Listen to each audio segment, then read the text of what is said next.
Hello everyone and welcome to my channel. এখন আমি তিনটে বিষয় নিয়ে কথা বলবো। একটা হচ্ছে দেবের খাদানের ট্রেলার কবে ড্রপ করা হবে সেটা নিয়ে কথা বলবো।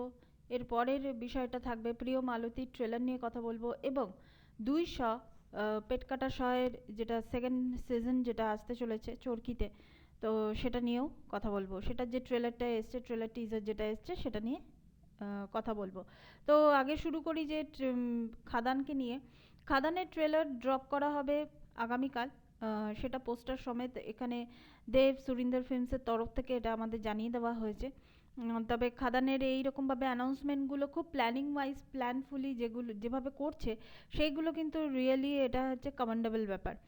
তো খাদান ওইদিকে তাদের বিভিন্ন জায়গায় প্রমোশন চলছে, এদিকে অন্য একটা গ্রুপ তারা এই সব মানে ট্রেলার টিজার যেগুলো প্রমোশনাল মেটেরিয়াল, যেগুলো আমরা দেখব, আমরা দেখে আমরা রিভিউ দেব বা সাধারণ মানুষ যেগুলো দেখবে, সেইগুলো কিন্তু আর একটা গ্রুপ কিন্তু তারা কিন্তু তাদের মতো করে কাজ করে যাচ্ছে। এই জিনিসটা কিন্তু আমার ভীষণ ভালো লেগেছে এবং খুব অর্গানাইজড ওয়েতে কিন্তু কাজগুলো হচ্ছে। এটা ছিল দেবের এই ছোট্ট অ্যানাউন্সমেন্টের একটা আমার ছোট্ট রিয়াকশন। এরপর যদি আমি চলে আসি প্রিয় মালতী, শঙ্খ দাশগুপ্তর পরিচালনায় যে সিনেমাটা আসতে চলেছে সেটা ট্রেলার নিয়ে। এখানে মেহজাবিন চৌধুরীকে আমরা দেখতে পাচ্ছি যে তার বিয়ে হয়েছে, বিয়ের পর সাডেনলি তার হাজব্যান্ড যেখানে কাজ করতো সেখান থেকে সে নিখোঁজ হয়ে যাচ্ছে। তারপর সে হাজব্যান্ডকে খুঁজছে, অনেক দিন ধরে খোঁজার পরে খুঁজতে খুঁজতে তার যে মানে যে বিভিন্ন রকমের যে সমস্যার সে সম্মুখীন হচ্ছে সেগুলো কিন্তু আমরা ট্রেলারের মধ্যে দেখতে পাচ্ছি। মানে এটা পরিষ্কার করে মানে বলা হচ্ছে না যে গল্পটা কি হবে। ট্রেলার কাটটা ডেফিনেটলি খুব ভালো, এবং এটাও আমরা জানতে পারছি না যে অ্যাকচুয়ালি ওনার হাজব্যান্ডের মানে মালতীর চরিত্রটাই তো মেহজাবিন চৌধুরী করছেন, ওনার হাজব্যান্ডের অ্যাকচুয়ালি কী হয়েছে। মেহজাবিন চৌধুরী কিন্তু বাংলাদেশের একজন খুব ভালো, এই প্রজন্মের খুব ভালো একজন অভিনেত্রী।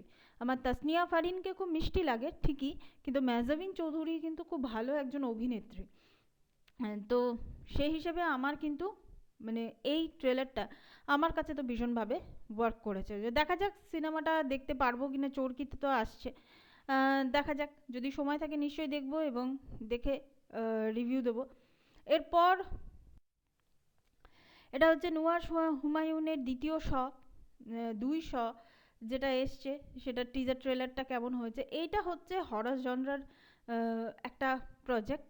এটা অবশ্যই মানে এমন একটা অ্যাম্বিয়েন্স এটাকে ক্রিয়েট করা হয়েছে না, এটা দেখেও ভালো লাগে। সেটা হচ্ছে যে পাপের বিচার হয় না, কিন্তু কোনো কোনো সময় পাপ এত ভারী হয়ে যায়, মানে পাপের ভার এত বেশি হয় যে সেটা কবর থেকে পর্যন্ত বেরিয়ে আসে। তো তারপর একজন আরেকজনকে প্রশ্ন করছে, আমরা মানে এটার মধ্যেই আমরা দেখতে পাচ্ছি এই ট্রেলারটার মধ্যেই, যে তুমি কি ভূত না জিন। তারপর উল্টো দিক থেকে উত্তর আসছে হচ্ছে শয়তান।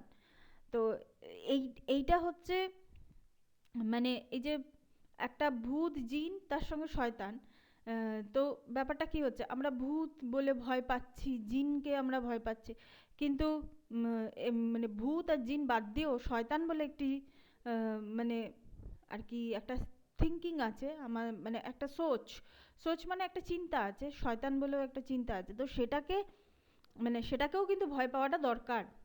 এবং এখানে তারপরে সবার শেষে যেটা বলা হচ্ছে যে ইবলিশের আর মানুষের মধ্যে ওই শয়ের যে তফাতটা, সেই তফাতটা কিন্তু আমার বেশ ভালো লাগছে, লুক অ্যান্ড ফিল ওয়াইজ বেশ ভালো লাগছে।